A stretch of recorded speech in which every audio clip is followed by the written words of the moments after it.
పాడి పంటల ఛానల్ వీక్షిస్తున్న రైతు సోదరులకి నమస్కారం. నా పేరు సుజాత. నేను వ్యవసాయ పరిశోధనా స్థానం పెద్దాపురంలో సస్య విజ్ఞాన విభాగంలో శాస్త్రవేత్తగా పనిచేస్తున్నాను.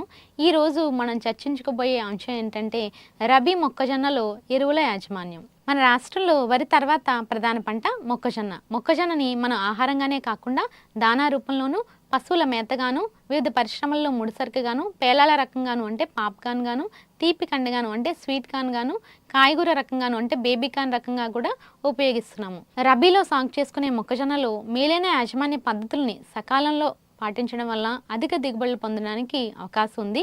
మేలైన యాజమాన్య పద్ధతుల్లో ముఖ్యమైనది ఎరువుల యాజమాన్యం. రబీలో సాగు చేసుకునే మొక్కజొన్నలో సిఫారసు చేసిన ఎరువుల యాజమాన్య పద్ధతులు పాటించడం వల్ల అధిక దిగుబడులు సాధించడానికి అవకాశం ఉంది. పంట వేసుకునే ముందు తప్పనిసరిగా భూసార పరీక్షలు అనేవి చేసుకోవాలి. భూసార పరీక్ష ఫలితాల ఆధారంగా ఎరువుల మోతాదుని పెంచుకోవడం లేదా తగ్గించుకోవడం చేసుకోవాలి.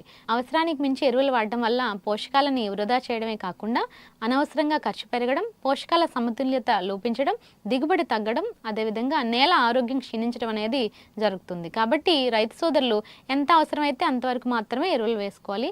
మనం వేసిన ఎరువులని మొక్క సమర్థవంతంగా తీసుకునేటట్టు చేయడం ద్వారా ఎరువుల ఖర్చును తగ్గించుకోవచ్చు. అదేవిధంగా ఎరువుల వినియోగ సామర్థ్యాన్ని కూడా పెంచుకోవచ్చు. మొక్కకు అవసరమైన పోషకాలన్నీ కూడా సకాలంలో లభ్యమైనప్పుడే మొక్కలు బాగా పెరిగి మంచి దిగుబడిని ఇస్తాయి.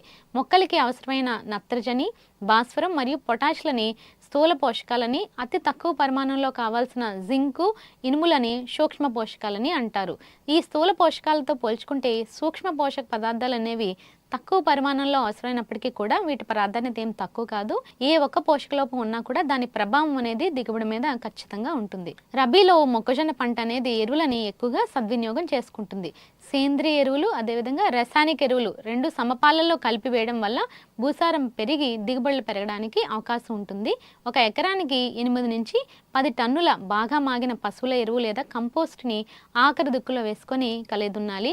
రబీ మొక్కజొన్నకి ఎకరానికి 80 నుంచి 96 కిలోల నత్రజని, 32 కిలోల భాస్వరం మరియు 32 కిలోల పొటాష్నిచ్చే ఎరువులని వేసుకోవాల్సి ఉంటుంది.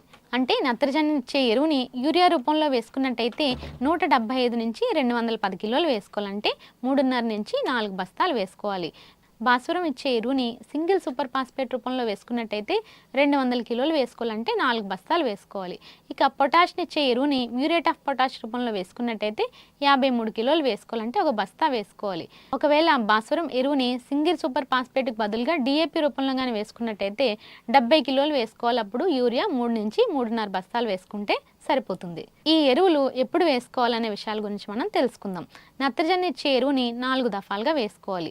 4వ వంతు విత్తేటప్పుడు, 2వ దఫాగా 25 నుంచి 30 రోజుల మధ్య అంటే మోకాలు ఎత్తు దశలో వేసుకోవాలి. 3వ దఫా నత్రజని ఎరువుని 45 నుంచి 50 రోజులకు వేసుకోవాలి. ఇక ఆఖరి దఫా నత్రజని ఎరువుని 60 నుంచి 65 రోజుల మధ్యలో వేసుకోవాలి. ఇక భాస్వరం విషయానికి వచ్చినట్టయితే మొత్తం భాస్వరం ఎరువుని విత్తే సమయంలోనే వేసుకోవాలి. ఎట్టి పరిస్థితుల్లో కూడా పైపాటుగా వేసుకోకూడదు. ఇక పొటాష్ విషయానికి వచ్చినట్టయితే 2 దఫాలుగా వేసుకోవాలి. సగభాగం విత్తే సమయంలో, మిగతా సగం పూత సమయంలో నత్రజని ఎరువుతో కలిపి వేసుకోవాలి. అంటే విత్తే సమయంలో 50 కిలోల యూరియా, 200 కిలోల సింగిల్ సూపర్ ఫాస్ఫేట్ లేదా 70 కిలోల డిఏపి, 25 కిలోల యూరియా మరియు 25 కిలోల మ్యూరేట్ ఆఫ్ పొటాష్ని వేసుకోవాలి. అదేవిధంగా 25 నుంచి 30 రోజులకి 50 కిలోల యూరియాను వేసుకోవాలి. 45 నుంచి 50 రోజులకి ఇంకొక 50 కిలోల యూరియాను వేసుకోవాలి. ఇక చివరి దఫాగా 60 నుంచి 65 రోజులకి 50 కిలోల యూరియాతో పాటుగా 25 కిలోల మ్యూరేట్ ఆఫ్ పొటాష్ని కూడా వేసుకున్నట్టయితే గింజ నాణ్యత మరియు గింజ దిగుబడి బాగా రావడానికి అవకాశం ఉంది. వీటితో పాటుగా ఎకరానికి 20 కిలోల జింక్ సల్ఫేట్ను 3 పంటలకు ఒకసారి దుక్కులో వేసుకోవాలి. ఈ ఎరువులను వేసేటప్పుడు మొక్కలకి 5 సెంటీమీటర్ల దూరంలో మరియు 5 సెంటీమీటర్ల లోతులో వేసుకోవాలి. ఎరువులని పైపాటుగా వేసేటప్పుడు భూమిలో తగినంత తేమ ఉండేలాగా చూసుకోవాలి.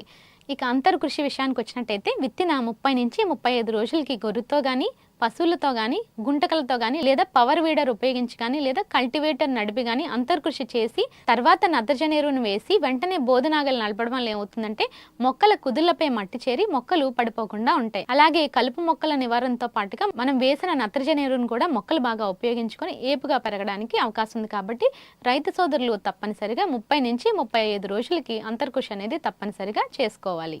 నాకు ఈ అవకాశం ఇచ్చిన పాడి పంటల ఛానల్ వారికి, అదేవిధంగా ఆచార్య ఎన్జీ రంగా వ్యవసాయ విశ్వవిద్యాలయం వారికి నా ధన్యవాదాలు తెలియజేసుకుంటూ ఇంతటితో ముగిస్తున్నాను.